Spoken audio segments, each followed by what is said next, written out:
테슬라 소식입니다. 1. 차 1대 팔면 760만원 순임. 토요타의 세.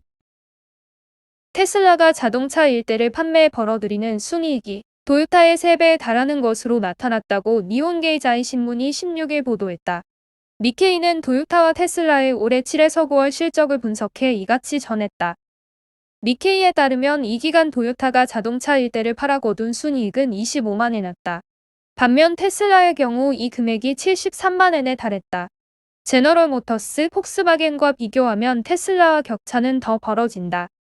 시가총액 비교에서도 15일 기준 도요타가 34조 엔인 반면 테슬라는 118조 엔으로 차이가 크게 벌어졌다. 테슬라의 7에서 9월 이익률은 27%로 도요타는 물론 고급차 메르세데스벤츠의 모기업인 다임러보다도 높다. 테슬라의 수익성이 좋은 건 무엇보다 소프트웨어 부문의 수입 때문이다. 테슬라는 인터넷을 이용한 무선 소프트웨어 업데이트를 수익화했고 자율주행 등 업데이트를 제공하며 운전자들로부터 매월 수입을 얻는다. 이 때문에 도요타 간부조차도 우리도 안전성을 중시하고 있지만 이 분야는 테슬라에서 배우지 않으면 안 된다고 언급할 정도다. 하지만 테슬라의 전체 순이익은 아직 도요타와 거리가 있다. 올해 1에서 3분기까지 누적 판매 대수가 63만 대인 테슬라와 연간 1000만 대를 생산하는 도요타는 아직 규모 면에서 격차가 크기 때문이다. 테슬라의 7에서 9월 순이익은 1,800억 엔으로 도요타의 3분의 1에도 못 미친다. 그래도 시가총액이 더 높은 것은 예상 주가 수익률이 도요타에 비해 170배에 달하기 때문이라고 니케이는 전했다.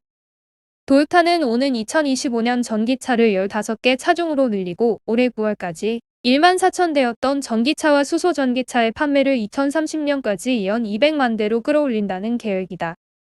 도카이도 쿄리 서치 애널리스트는 니케이의 도요타의 고성능 전기차 판매가 더욱 늘어날 것으로 기대를 얻으면 도요타 주가는 상승 여지가 있다고 말했다.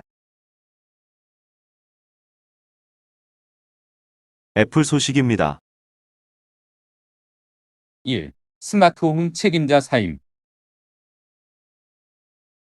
애플 개발자 사이에서 스마트홈 전략에 대한 회의론이 나온다는 분석이 나온 가운데 애플의 홈서비스 책임자가 2년 만에 사임했다. 15일 미 인매체의 애플인사이더에 따르면 샘 자달라 애플 홈서비스 책임자는 지난 주말 구인구직 플랫폼 링크드인에 애플을 떠났다고 밝혔다.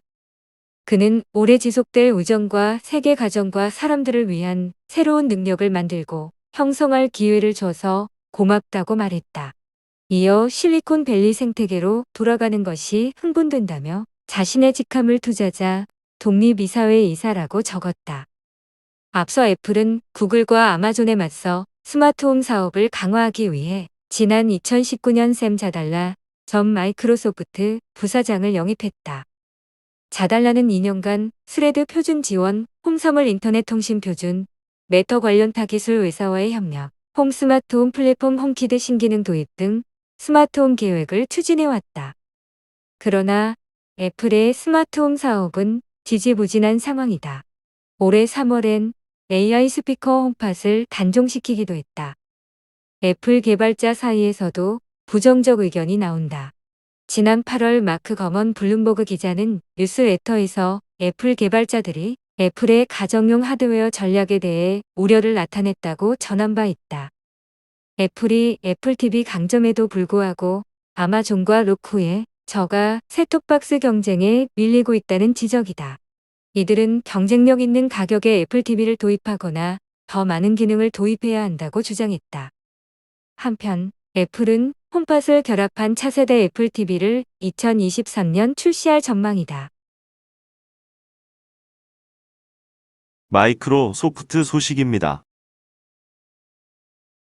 1. 패스워드 없는 세상, 얼마나 안전할까?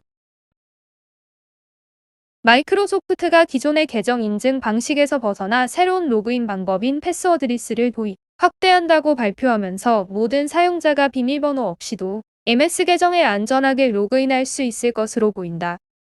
이번 MS의 패스워드리스 도입은 해커들의 공격 진입점이 될 수 있는 비밀번호를 제거함과 동시에 전통적인 계정 인증 기반에서 벗어나려는 시도로 해석된다. 패스워드리스는 생체인식이나 일회용 비밀번호 등을 통해 더욱 안전하게 로그인할 수 있도록 하는 보안 방식이다. 지난 3월 MS는 기업용 패스워드 리스를 먼저 출시한 바 있다. 새로운 로그인 방식으로 MS는 사용자가 비밀번호를 입력하는 대신 생체 인식, 이외용 비밀번호, 모바일 앱을 이용한 푸시 알림 등으로 로그인할 수 있게 한다. 기존의 비밀번호 인증 기술은 인터넷 초기부터 널리 사용됐지만 사용자가 기억하기 쉬운 번호를 여러 사이트에 걸쳐 반복 사용한다는 점에서 치명적인 보안 취약성이 존재해왔다. 단순한 숫자나 문자열의 반복, 가족의 이름과 생일 등을 기초로 한 단어와 숫자 조합은 사이버 공격자들의 표적이 됐다. 실제로 2018년 버라이즌 데이터 유출 조사 보고서에 따르면 보안 침해 사고 중 비밀번호 유출로 인한 사고 비율이 81%를 차지했다. 이에 MS를 비롯해 애플, 구글, 페이스북 등 빅테크 기업이 속한 파이도 얼라이언스에서는 비밀번호가 가진 취약점을 대체하기 위해 비밀번호가 없는 인증을 위한 하나의 열린 기준을 만드는 작업에 착수했다. 파이도는 비밀번호의 단점을 해결하기 위해 등장한 사용자 인증 구조다. 일반적인 아이디와 비밀번호 대신 지문이나 홍채 등의 생체 정보를 인증된 센서를 통해 확인하고 보안 영역에서 인증 정보를 생성해 서버와 통신하며 내용을 검증한다. 2013년 발표된 파이도 1.0은 기본적으로 모바일과 같은 개인 디바이스에서의 인증을 목표로 개발됐으나 이후 2018년 3월에 공개된 파이도 2.0으로 웹 서비스 환경에서도 생체 인증을 적용할 수 있도록 진화됐다. MS가 따르는 기술 표준도 바로 파이도 2.0이다.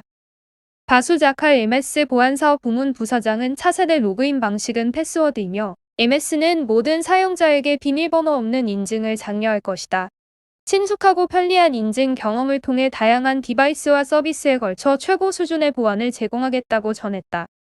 MS의 패스워드리스 로그인을 이용하려면 먼저 마이크로소프트 계정 설정 사이트를 방문해 고급 보안 옵션, 비밀번호 없는 계정 켜기 등의 과정을 거쳐 일반 사용자들도 비밀번호가 아닌 다른 인증 방법으로 로그인할 수 있다. 휴대전화 등 기기에 설치된 인증 앱 개인 계정과 연결돼야 하며 비밀번호 사용을 원할 경우 계정에 비밀번호를 다시 추가할 수 있다. 파이도는 사용자가 인증하는 인증 토큰 부분과 클라이언트와 서버가 사용하는 인증 프로토콜을 분리해 비밀번호 사용 없이 인증 방식을 다양화했다는 의의를 둘 수 있다. 전문가들은 사용자는 비밀번호 관리의 부담에서 벗어나 보다 편리한 애플리케이션 접속 환경을 제공받을 수 있으며 클라이언트와 서버 간은 공개키 기반으로 사용자를 인증해 비밀번호보다 더욱 안전성을 보장한다고 설명했다.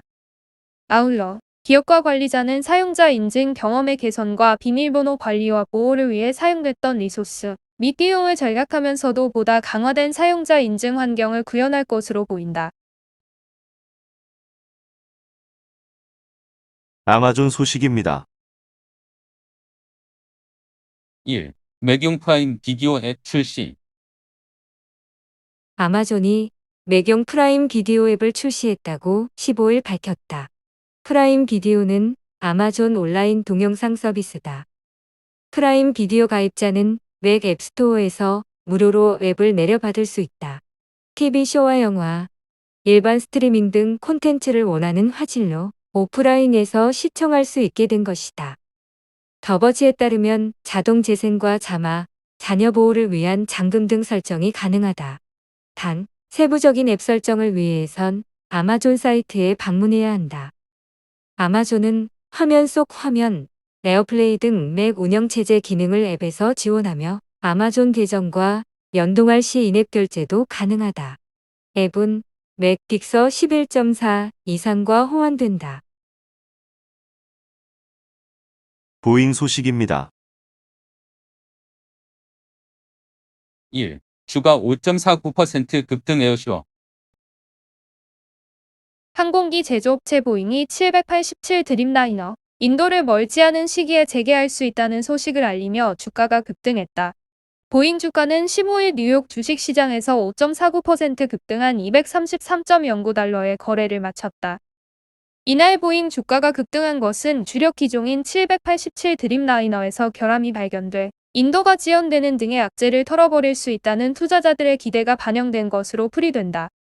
미국 경제 전문 매체 CNBC에 따르면 보잉의 임원이 시기를 특정하지 않았지만 787 드림라이너 인도를 재개하는 데 가까워지고 있다고 말했다. 보잉은 그동안 에티오피아 737 맥스 추락 사고, 787 드림라이너 결함 등 악재가 이어지며 주가가 폭락했다. 그러나 최근 보잉의 이런 악재들이 하나씩 풀리는 조짐을 보이고 있다. 그 첫 번째 소식은 중국에서 나왔다. 중국 당국이 이딴 추락 사고를 이유로 2년 8개월째 이어가고 있는 737 맥스 기종 운항 금지 조치를 풀어줄 수 있다는 평가를 내렸다는 소식이다. 중국 민영항공국이 보잉사 측이 제시한 737 맥스 기종에 대한 비행 통제 소프트웨어 업그레이드와 내부 배선 등 일부 디자인 변경 방안의 안정성에 대해 긍정적인 평가를 내린 것으로 알려졌기 때문이다. 로이터 통신은 중국 민영항공국이 이 자리에서 보잉사 측의 디자인 변경 방안이 737 맥스 기종의 안전성 문제를 해결할 수 있다는 입장을 밝혔다면서 이는 737 맥스 기종에 대한 운항 금지 조치 해제가 가까워지고 있다는 신호라고 보도했다. 이와 함께 보잉은 2019년 에티오피아에서 737 맥스가 추락했을 때 숨진 탑승자 157명에 대한 법적 책임을 인정하며 손해배상 소송도 마무리 국면으로 접어든 것으로 알려졌다. 사고 원인이 항공사나 조종사의 과실이 아니라 제조사에 있다는 점을 받아들인 것으로 파장이 예상되지만 유족 측이 징벌적 손해배상을 요구하지 않기로 했다. 보잉의 3분기 손실 원인으로 지목된 787 드림라이너 생산 차질 문제도 해결의 실마리를 찾은 것으로 보인다. 보잉은 지난달 특정 티타늄 부품이 설계보다 더 약하게 만들어졌다는 언론 보도를 인정했다. 보잉은 아직 고객사에 인도되지 않은 해당 항공기들을 점검해 필요한 조치를 취하겠다고 밝힌 바 있다. 이런 가운데 보잉은 화물기에 대한 글로벌 수요가 증가하고 있어 북미와 유럽 전역에서 737-800BCF용 전환 라인 3개를 가동할 계획을 밝혔다. 보잉은 이 계획 발표 이후 아이슬란드 항공업체인 아이스리스와 보잉 737-800BCF 모델 11대를 화물기로 개조하는 계약을 체결했다고 밝혔다.